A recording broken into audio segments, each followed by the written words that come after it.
ব্লেজারটা পরে আমার হেভি লাগছে, বলো মা। তোর থেকে আমাকে বেশি ভালো লাগছে। তোকে বলতে বলেছি। আচ্ছা আচ্ছা, দুজনকেই ভালো লাগছে, চুপ কর চুপ। তিতাস, এবার হনুমান টুপিটা পরে নে। হনুমান টুপি কেন? ব্লেজারের সাথে কে হনুমান? পরে নে, নাহলে কিন্তু খুব মার খাবি। দূর, ভাল লাগে না জানো। আমাদের হয়ে গেছে, গিফট এবার নিয়ে নাও। হ্যাঁ,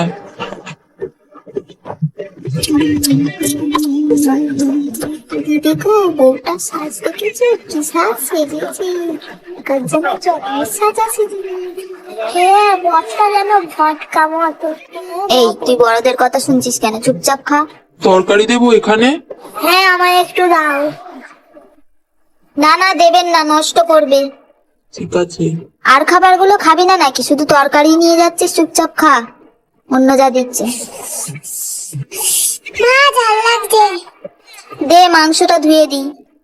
বন্ধুরা, আমার এই ভিডিওটি যদি ভালো লেগে থাকে তবে ভিডিওটিতে একটি লাইক করুন, কমেন্ট করুন, শেয়ার করুন, আর এই রকম ভিডিও আরো দেখার জন্য সাবস্ক্রাইব করুন আমাদের চ্যানেল, আর বেল আইকনটি ক্লিক করতে একদম ভুলবেন না।